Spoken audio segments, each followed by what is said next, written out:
Okay, karibu sana katika mwendelezo wa vipindi vyetu ambavyo tunakuwa tunazungumza vitu vingi sana, ambao tunakuwa tunazungumza mada kadha wa kadha. Tunakuwa tunazungumza kuhusu masuala zima ya kiafya, na hasa tumelenga kusaidia katika kuwaelimisha, lakini pia kuwaelekeza matibabu sahihi au vitu sahihi vya kutumia ili matokeo yako yawe bora, yawe na salama pia. Sasa katika changamoto moja ambayo tunaizungumzia hasa kwa masuala mazima ya uzazi, tunakusudia changamoto ambayo inakuwa inawakumba watu wengi, hasa wanandoa au wapenzi wengi wanakuwa wanaingia kwenye wimbi hili la kukosa hamu ya tendo la ndoa. Na tukianza kuzungumza kuhusu hamu ya tendo la ndoa, tunakusudia kwa jinsia zote. Tunakusudia mara nyingi sana changamoto kama hii inakuwa inatokea chanzo kikubwa kinakuwa kinatokea kuanzia kwenye hormone. Kwa wanawake wanakuwa wanapata changamoto ya hormone ya progesterone na estrogen zinakuwa zinapishana kwa kiwango kikubwa. Yani maana yake iko hivi, mwanamke anakuwa na homoni za kike zinakuwa ziko juu kuliko za kiume.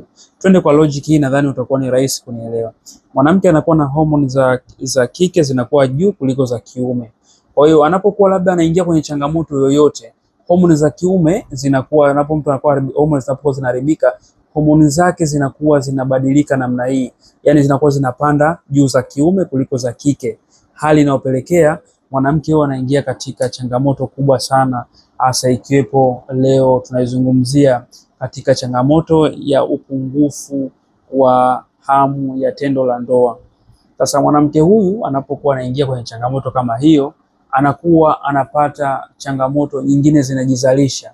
Mfano, anakuwa mkavu, anakuwa hana ute wa kutosha, kwa anaingia kwenye michubuko, anaingia kwenye maumivu ya kuchubuka, kukwaruzika, na kupelekea changamoto ya mwanamke huyu kupata changamoto ya kuchukia kile kitendo. Kwa automatic anakuwa anaingia kwenye wimbi la kubwa sana la kukosa nguvu kukosa hamu ya tendo la ndoa. Lakini pia tuzungumzie mwanamke huyu anapokuwa anakosa ute au anapokuwa anakuwa mkavu, anajiingiza katika mchakato au katika wimbi kubwa sana la kuchubuka wakati akiwa anashiriki, na hali inayopelekea kwa vile homoni zake zilikuwa tayari zimeshana, homoni za kiume zimepanda, hivyo kwa sababu ya vitu vingi, ikiwemo labda kutumia uzazi wa mpango. Uzazi wa mpango unapandisha homoni za kiume kuliko za kike. Uzazi wa mpango, labda kutumia vitu ambavyo, vyakula ambavyo havitakiwi kutumika kwa mwanamke ambaye labda anatamani kuzaa, au mwanamke ambaye ana changamoto ya homoni, anakuwa mfano vyakula vya mafuta, hafifu ya mazoezi. Lakini pia anaingia kwenye changamoto mwanamke ambaye anaingia kwenye changamoto ya kukosa hamu ya tendo la ndoa, anakuwa anapata changamoto pia au sababu nyingine zinazomsababisha, labda alikuwa na PID kasababisha ile mauchafu yanatoka ukeni, yale kama rangi ya mtindi. Tushazungumza kwenye video za chini, ukipitia huko utaona. Lakini vitu kama vile vinakuwa vinapelekea changamoto inakuwa ni kubwa sana kwa mwanamke huyo. Yani mwanamke huyo anakuwa anapata hizo changamoto, mfano PID na nini, inapelekea changamoto hiyo kuwa kubwa ya kupoteza hamu ya tendo la ndoa. Maana yake mtu anakuwa hana ladha. Sawa na wewe unakuwa unapotaka kunywa maji, lakini mdomo labda let's say unakuwa mchungu, kitu kama hicho. Tunakusudia maana yake unakuwa yani una hamu ya mwenzako, una hamu ya mpenzi wako, una hamu ya mke wako. Kwa nini? Kwa sababu ya changamoto kama hizi. Lakini pia kitu kingine au kitu ambacho kinachochochea sana kwa kupoteza hamu ya tendo la ndoa ni kwa mwanamke pia, kutokana pia na vyakula vya vitamin, kupoteza labda vyakula vya kutosha, vyakula sahihi vya kutumia kwa mwanamke ambaye mjamzito, au mwanamke ambaye anatamani kuzaa, au mwanamke ambaye anatamani kuwa mama baadaye, au anatamani kuweka homoni zake sawa, anatakiwa asitumie vyakula vya mafuta mengi, asitumie labda nanasi linachafua sana homoni, asitumie labda vyakula ambavyo mfano vyakula vingine, vyakula vya mafuta nimesema hapo mwanzo, nimesema kuhusu nanasi, lakini pia asitumie vitu vyote kupaka huko chini. Akiwa anajisaidia haja kubwa, ajisaidie kuileta mbele. Hiyo inakuwa inachochea sana katika maambukizi kuweza kuenea na hamu ya tendo la ndoa kupotea. Lakini pia kwa mwanaume, tunapokusudia mwanaume anapoteza hamu ya tendo la ndoa, tunakusudia anaingia kwenye wimbi ambalo linalokuwa lina changamoto ya mwanaume na yeye pia anakuwa na homoni za kike na za kiume. Kwa hiyo homoni za kike zinapanda zaidi kuliko za kiume, hali inapelekea hamu inakata kabisa, hisia hana. Sometimes anaweza akawa anashiriki lakini katikati kakata. Sometimes anaweza akawa anashiriki anajilazimisha tu. Sometimes anaweza akashiriki anakuwa yuko nusu, amalizi matendo vizuri kabla mwenzake kufurahia, au kwa anakuwa anaingia kwenye wimbi hilo la upungufu wa hamu ya tendo la ndoa. Sasa leo tunazungumzia pia kuhusu hao wanaume na wanawake, kwamba kwa ufupi tu kuhusu hizi changamoto zinakuwaje. Na homoni zinapokuwa zinabadilika, ndio unakuta pale mwanaume anaanza kuota maziwa, mwanaume anaanza kuota matiti, mwanaume anaanza mwili unaanza kukua shapeless, hajulikani kifua kiko wapi, kiuno kiko wapi, miguu iko wapi, anakuwa labda kiuno kiko wapi. Kwa hiyo anakuwa mwili unakuwa uko zigzag, ueleweki kwamba hichi ni wapi na hapa ni wapi.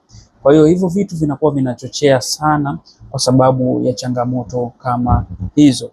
Lakini pia upungufu pia kama alivyosema kule kwa mwanamke, au upungufu wa vitamin mwilini, upungufu wa madini ya zinc, upungufu wa madini ya chuma, iodine, hiyo inakuwa inapelekea sana mwanaume kuingia katika wimbi hilo. Sometimes unaweza kuwa na hamu ya tendo la ndoa, lakini unakuwa uwezo wako unakuwa ni mfupi na ni mdogo.